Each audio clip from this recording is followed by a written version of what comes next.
Assalamualaikum warahmatullahi wabarakatuh. Kami dari kelompok 3 ingin melakukan pembahasan atau mendiskusikan terkait UAS mata kuliah Sistem Pendukung Keputusan, yang mana kelompok 3 ini beranggotakan saya sendiri, Cici Lasari, lalu ada Aulia Syahrani, Aurel Adelia, Rizky Adeningsih, dan juga Ginta Tinambunan. Berdasarkan arahan pada soal tugas UAS mata kuliah SPK, yaitu yang berupa studi kasus, yang mana soalnya ialah diasumsikan seorang nasabah perbankan ingin memilih suatu asuransi yang ditawarkan oleh karyawan perbankan. Namun dikarenakan jenis yang ditawarkan cukup beragam, yaitu ada asuransi A, B, C, dan D, membuat nasabah kesulitan dalam memilihnya. Selain itu, nasabah juga memiliki kriteria yang perlu dipertimbangkan untuk menentukan asuransi tersebut. Adapun kriteria yang dipertimbangkan oleh nasabah antara lain premi per ribu, jangka waktu premi per tahun, resiko, dan santunan per juta.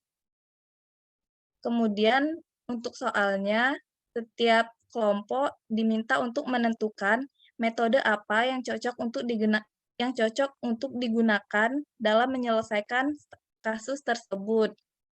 Lalu menjelaskan alasannya dan kemudian melakukan simulasi metode tersebut menggunakan Microsoft Excel.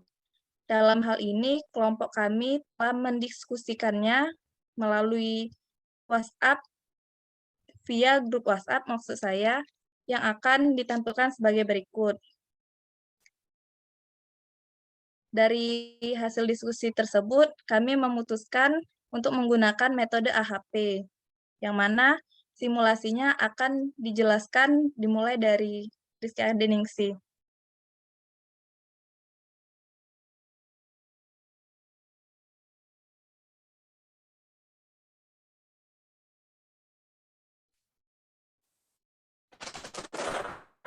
Baiklah, file Excel itu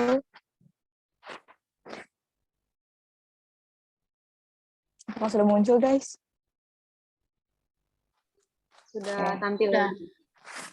Oke, tadi berdasarkan apa yang sudah kita diskusikan bareng-bareng tuh di grup, kita sudah dapat beberapa hal dari studi kasus yang telah dijabarkan bahwa di studi kasus ini terdapat 4 kriteria yang harus kita jadikan bahan untuk sebagai bahan pertimbangan bagi nasabah nantinya, yang mana asuransi yang mana yang tepat untuk digunakan, untuk dipilih. Yang pertama itu ada kriteria premi, jangka premi, resiko, dan santunan. Nah, dari beberapa kriteria tersebut, kita akan membuat beberapa matriks. Yang pertama itu akan membuat matriks perbandingan berpasangan. Nah, untuk matriks perbandingan berpasangan ini, untuk nilainya itu sendiri didapat dari skala perbandingan berpasangan ini.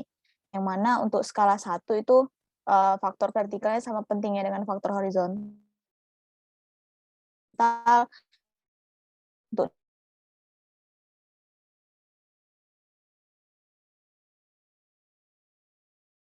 nilai 3, faktor vertikalnya lebih penting daripada faktor horizontalnya, lebih penting dengan faktor horizontal. Untuk skala 9, faktor vertikalnya mutlak lebih penting dengan faktor horizontal. Untuk skala 2, 4,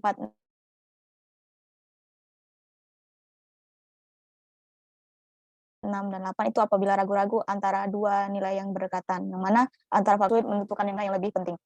Langsung saja kita masuk ke matriks perbandingan yang berpasangan. Untuk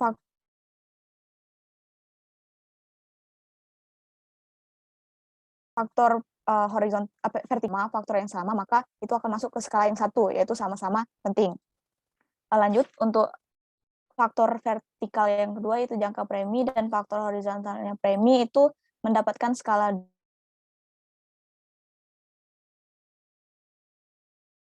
2 dikarenakan kedua faktor harus diprioritaskan. Di sini kan terdapat juga kebalikannya, yaitu faktor vertikalnya premi dan faktor horizontalnya jangka premi, maka akan dibalik saja, yaitu tadi nilainya 2, maka 1/2. 1 dibagi 2, itu hasilnya 0,5. Lanjut ke faktor vertikal resiko dan faktor horizontalnya premi itu mendapatkan skala 5 dikarenakan faktor vertikalnya ini, yaitu resiko, itu jelas lebih penting daripada faktor horizontalnya berupa premi. Untuk kebalikannya di sini ada faktor vertikalnya premi dan faktor resikonya itu ada faktor horizontalnya ada resiko, maka dibalik saja ini 5/1 sama dengan 0,2. Selanjutnya ini ada faktor vertikalnya ada santunan dan faktor horizontalnya ada premi, itu mendapatkan skala 3 dikarenakan faktor vertikalnya ini lebih penting daripada faktor horizontal berupa premi. Untuk kebalikannya tinggal dibalik saja, berarti ini 1/3, yang mana hasilnya itu 0,3. Selanjutnya di sini ada faktor berikutnya, faktor vertikal jangka premi dan jangka premi. Karena sama, maka itu masuk ke skala 1, sama-sama penting. Lanjut ke faktor resiko dan jangka premi, mendapatkan poin 4 karena keduanya sama-sama penting dan sulit menentukan mana yang lebih penting. Untuk kebalikannya itu ini, jangka premi dan resiko, maka dibalik saja 1/4, jadi hasilnya 0,25. Dan ini faktor resiko dan faktor resiko sama-sama penting, jadi hasilnya itu 1, masuk ke skala 1. Dan ini juga santunan dan santunan itu skalanya 1. Di sini ada santunan dan jangka premi, itu masuk ke skala 2 karena sama-sama penting, jadi sulit ditentukan. Ini ada kebalikannya, santunan dan jangka premi dan santunan, maka 1 banding 2, maka hasilnya 0,5.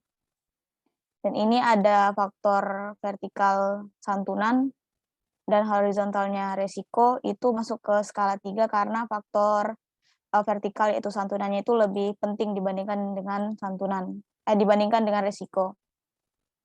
Ini kebalikannya saja dari santunan resiko, jadi resiko dan santunan, maka tinggal dibalik jadi 1/3. Lanjut ke matriks berikutnya, itu matriks perbandingan perpasangan. Isi dari matriks ini sama saja dengan apa yang sudah dijelaskan di matriks perbandingan perpasangan tadi, namun di sini terdapat jumlahnya, yang mana jumlah 1 ditambah 0,5 ditambah 0,2 ditambah 0,3 sama dengan 2,03, 2 ditambah 1 tambah 0,25 ditambah 0,5 sama dengan 3,75, dan seterusnya sampai ke santunan itu berjumlah 9. Mungkin bisa dilanjutkan penjelasan dengan rekan saya yang lain untuk matriks nilai kriteria. Baiklah, kemudian saya akan mengambil alih mengenai matriks nilai kriteria. Mungkin Ade bisa turunin lagi deh, mau lihat yang matriks perbandingan berpasangan. Oke. Nah, jadi untuk menentukan matriks nilai kriteria ini dibutuhkan matriks perbandingan berpasangan. Seperti pada matriks nilai kriteria yang pertama, yaitu premi yang nilainya 0,49, itu didapatkan dari matriks perbandingan berpasang, yang mana nilai preminya pertama adalah nilai 1. Itu dibagi dengan jumlah keseluruhan premi secara vertikal, yaitu 2,03. Jadi 1 dibagi 2,03 didapatkan hasil 0,49. Begitupun seterusnya. Untuk premi dan jangka premi yang bernilai 0,5 dibagi dengan jumlahnya, yaitu 2,03, maka didapatkan 0,24. Selanjutnya, nilai premi dan resiko yang bernilai 0,2 dibagi dengan jumlahnya, yaitu 2,03, maka didapatkan jumlah premi dan resikonya sebesar 0,10. Begitu seterusnya, sampai ke santunan. Di santunan, nilai santunan dan premi itu sebesar 3 dibagi dengan jumlahnya, yaitu 9. 3 dibagi 9, maka diperoleh nilai kriteria pada santunan dan premi sebesar 0,33. Dan kemudian pada santunan dan jangka premi yang mana nilainya sebesar 2 dibagi dengan 9, maka didapatkan matriks nilai kriterianya untuk santunan dan jangka premi sebesar 0,22. Begitu seterusnya hingga ke santunan dan santunan, yang mana pada matriks perbandingan berpasang, nilai santunan dan santunannya sebesar 1 dibagi dengan jumlahnya yaitu 9. Maka didapatkan 0,11. Di sini bernilai 0,11 karena memiliki 4 kolom, maksud saya memiliki 4 kriteria. Kemudian pada matriks nilai kriteria terdapat kolom tambahan, yaitu kolom jumlah pada vertikal ke kanan, maksud saya horizontal ke kanan, terdapat penambahan kolom jumlah dan prioritas. Untuk kolom jumlah ke kanan itu, nilainya didapatkan dari penjumlahan setiap kriteria secara horizontal. Seperti premi, nilai jumlahnya didapatkan 1,84, itu didapat dari 0,49 ditambah 0,53 ditambah 0,48 ditambah 0,33. Maka jumlahnya 1,84. Begitu juga dengan jangka premi. 0,24 ditambah 0,27 ditambah 0,39 ditambah 0,2 didapatkan 1,12. Risiko 0,10 ditambah 0,07 ditambah 0,10 ditambah 0,33, maka didapatkan 0,59. Dan yang terakhir ada santunan, yaitu 0,16 ditambah 0,13 ditambah 0,03 dan ditambah 0,11, maka didapatkan jumlahnya sebesar 0,44. Kemudian untuk kolom prioritas, penentuan kolom prioritas ini kita harus tahu berapa jumlah kriteria yang telah ditetapkan sebelumnya. Seperti yang kita ketahui, kriteria yang ditetapkan ada 4, yaitu premi, jangka premi, resiko, dan santunan. Karena terdapat 4 kriteria, maka nilai prioritas dapat ditentukan dari nilai jumlah yang di sampingnya dibagi dengan 4. Seperti pada premi, 1,84 adalah jumlah dari total premi, dibagi dengan 4 kriteria, maka prioritas untuk premi didapatkan 0,46. Begitu juga untuk jangka premi, jumlahnya 1,12 dibagi dengan 4, maka nilai prioritas untuk jangka premi adalah 0,28.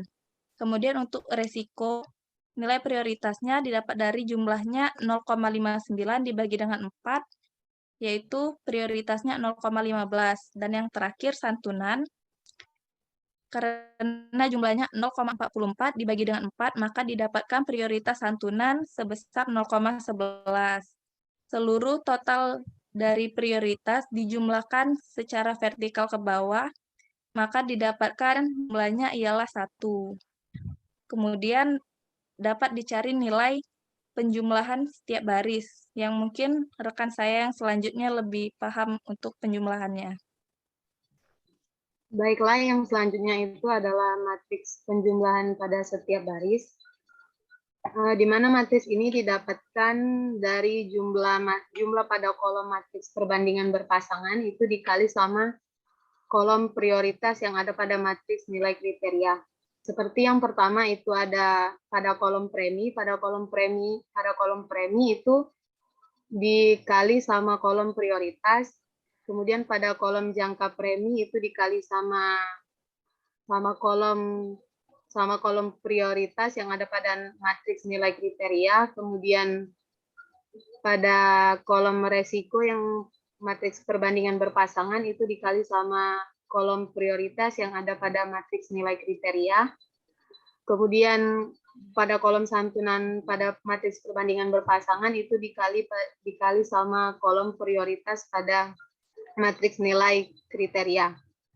Dan kemudian untuk jumlah di sini itu didapat dari jumlah setiap baris. Seperti pada premi itu ada premi 0,46 ditambah jangka premi 0,92 ditambah resiko 2,3 ditambah santunan 1,39 itu jumlahnya 5,07. Kemudian jangka premi itu premi 0,14 ditambah jangka premi 0,28, kemudian ditambah resiko 1,12, kemudian ditambah santunan 0,56, itu didapat 2,1. Kemudian resiko itu preminya 0,03 ditambah jangka premi 0,04, kemudian ditambah resiko 0,15 ditambah santunan 0,45, hasilnya 0,66. Kemudian yang selanjutnya itu santunan, preminya ada 0,04 ditambah 0,05, kemudian resikonya 0,04 dan santunannya 0,11, itu jumlahnya 0,24. Mungkin untuk materi penjumlahan setiap baris itu saja, dan yang kemudian yang selanjutnya akan disampaikan oleh rekan saya, Aulia Syahrani. Baiklah, saya akan melanjutkan ke matriks rasio konsistensi, di mana di sini terdapat kolom jumlah per baris, prioritas, dan hasil. Jadi jumlah per baris dan kolom jumlah per baris dan kolom prioritas ini didapatkan dari dua tabel sebelumnya. Mungkin bisa di-scroll ke atas sebentar. Nah, jadi dari kolom matriks penjumlahan setiap baris sama kolom sama tabel yang di atasnya lagi. Mungkin bisa di-scroll. Nah, ya, matriks nilai kriteria. Jadi itu untuk kolom terakhir ada kolom prioritas dan ada juga kolom jumlah pada matriks penjumlahan setiap baris, maka akan ditaruh di kolom jumlah per baris dan kolom prioritas, di mana hasil ini sendiri dapat dari penjumlahan jumlah per baris ditambahkan prioritasnya. Pada premi nilai 5,07 ditambahkan 0,46, hasilnya itu 5,53. Pada jangka premi 2,1 ditambah 0,28, hasilnya 2,38. Pada resiko 0,66 ditambah 0,15, hasilnya 0,81. Dan pada santunan itu 0,24 ditambah 0,11 sama dengan 0,35. Kemudian seluruh hasil ini ditambahkan, didapatkanlah nilai 9,07. Jadi pada matriks rasio konsistensi ini akan kita hitung apakah data-data yang sudah dihitung di atas, pada tabel-tabel di atas itu konsisten. Jadi syarat apakah data-data di atas itu konsisten adalah ketika CR itu lebih kecil atau sama dengan 0,1. Jadi kita ketahui bahwa jumlah dari matriks rasio konsistensi tadi 9,07, sementara N ataupun kriteria itu ada 4. Jadi kita cari dulu lambda max-nya, di mana lambda max itu didapatkan dari jumlah dibagi N. Jadi 9,07 dibagi 4 sama dengan 2,2675. Jadi lambda max-nya didapatkan 2,2675. Untuk CI-nya sendiri kita cari dengan cara lambda max dikurang N per atau dibagi N-1, di mana lambdanya 2,2675 dikurang 4 dibagi 4-1, didapatkanlah min 1,7325 dibagi 3, hasilnya min 0,5775. Selanjutnya adalah mencari CR.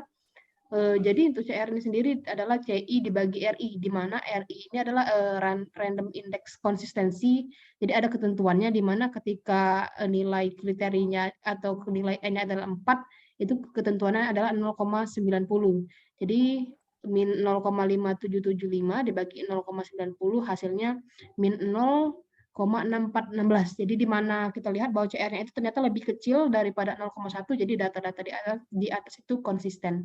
Untuk yang selanjutnya akan dijelaskan oleh rekan saya Ginta Tenambulan. Baiklah, yang selanjutnya itu tabel penilaian kriteria dan subkriteria. Di sini untuk kriteria premi memiliki 5 subkriteria. Yang pertama sangat tinggi dengan nilai 500.000 sampai 600.000. Untuk tinggi itu 400.000 sampai 500.000. Sedang itu 300 sampai 400.000. Cukup rendah itu 200 sampai 300.000 dan rendah itu 100 sampai 200.000. Untuk kriteria jangka premi sangat tinggi itu kurang dari 5 tahun, tinggi itu 3 sampai 5 tahun, sedang 2 sampai 3 tahun, cukup rendah 1 sampai 2 tahun dan rendah kurang dari 1 tahun. Untuk resiko itu ada tinggi, menengah, dan rendah. Untuk santunan sendiri itu yang pertama itu lebih besar dari 5 juta, yang kedua itu 3 juta sampai 5 juta, yang ketiga itu 1 juta sampai 3 juta, dan yang terakhir itu kurang dari 1 juta. Selanjutnya di sini ada tabel matriks. Tabel matriks hasil untuk premi itu nilai prioritasnya 0,6 dengan di sini 0,46, dan untuk kriteria sangat tinggi itu nilainya 1. Kalau tinggi itu 0,67, sedang itu 0,47, cukup rendah itu 0,37, dan rendah itu 0,22. Untuk kriteria jangka premi itu nilai prioritasnya itu 0,28. Untuk kriteria sangat tingginya itu nilainya 1, tinggi 0,55, sedang 0,39, cukup rendah 0,26, dan rendah 0,16. Untuk resiko itu nilai prioritasnya 0,15. Untuk kriteria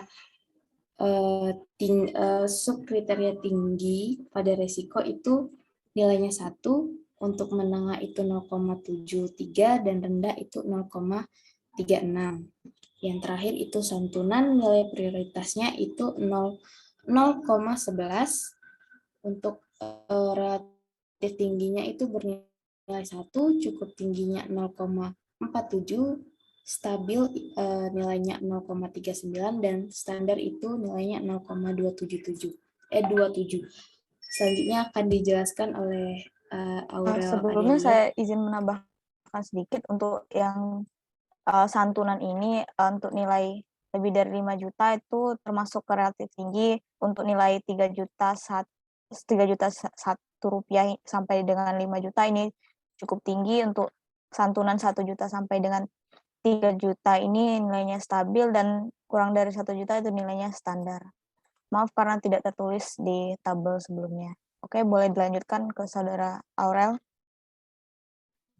Baiklah, yang selanjutnya itu ada tabel nilai produk. Yang pertama itu ada asuransi amanah, di mana preminya itu cukup rendah, jangka preminya rendah, resiko rendah, dan santunannya relatif tinggi. Kemudian yang kedua asuransi barokah, preminya sedang, jangka preminya cukup rendah, resikonya menengah, kemudian santunan cukup tinggi. Yang ketiga itu asuransi syariah, preminya tinggi, jangka preminya tinggi, resikonya menengah, santunannya stabil. Kemudian yang keempat itu asuransi plus, preminya cukup rendah, jangka preminya tinggi, resikonya tinggi, dan santunan relatif tinggi. Baiklah, yang selanjutnya akan dijelaskan oleh rekan saya, Aulia Syahrani. Baik, untuk tabel terakhir sendiri adalah tabel hasil akhir, di mana pada asuransi amanah preminya itu 0,17, jangka preminya 0,04, resiko 0,05, santunan 0,03. Untuk dengan jumlahnya sendiri adalah 0,23. Untuk asuransi barokah preminya 0,22, jangka preminya 0,07, resikonya 0,11, santunannya 0,04, dan jumlahnya 0,44. Untuk asuransi syariah, preminya 0,31, jangka premi 0,15, resiko 0,11, santunan 0,05, dan jumlahnya 0,62. Dan terakhir, asuransi plus, preminya 0,17, jangka preminya 0,15, resikonya 0,15, santunannya 0,11, dan jumlahnya 0,58. Jadi dapat kita simpulkan berdasarkan hasil penilaian produk menggunakan nilai skor yang paling tinggi berdasarkan tabel di atas, bobot produk dimulai dengan bobot produk asuransi syariah yang paling direkomendasikan untuk nasabah dengan angkanya sendiri 0,6 yang paling besar daripada 3 produk lainnya atau 3 asuransi lainnya. Berikutnya saya akan kembalikan kepada Saudara Cici Angasari. Baiklah, itulah tadi hasil diskusi dari kelompok kami terkait studi kasus untuk tugas ujian akhir semester mata kuliah sistem pendukung keputusan. Saya sedikit menyimpulkan dari hasil diskusi kami yang menggunakan metode AHP ini. Alasan kami menggunakan metode AHP ini karena metode ini dapat membantu mengambil keputusan untuk memperoleh alternatif solusi yang paling baik dan juga memberi pemahaman rasional yang jelas untuk pilihan yang dapat diambil. seperti yang telah dijelaskan tadi, kemungkinan untuk asuransi yang diambil adalah asuransi syariah. Itu saja hasil diskusi dari kami. Saya ucapkan terima kasih kepada teman-teman satu kelompok saya atas kerjasama dan diskusinya yang sangat aktif dan interaktif. Mewakili kelompok, saya mengucapkan terima kasih. Lebih dan kurangnya kami memohon maaf. Saya akhiri. Wassalamualaikum warahmatullahi wabarakatuh. Waalaikumsalam warahmatullahi wabarakatuh. Waalaikumsalam warahmatullahi wabarakatuh.